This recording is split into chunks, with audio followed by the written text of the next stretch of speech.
స్వయంగా మీ ఇంటికి వెళ్ళి ఇవ్వమని ఆయన ఆదేశాలు ఇచ్చిన దాని మీద మేము అందరం వచ్చాం.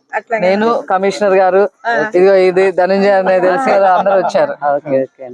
మాకు చాలా ఎంతో అభిమానం అండి. ఏదైనా దేనికైనా సరే అన్నిటికీ ముందే ఉంటారు. మేము ఎంత తీసుకోండి అమ్మా, తీసుకోండి. చాలా హ్యాపీ అండి.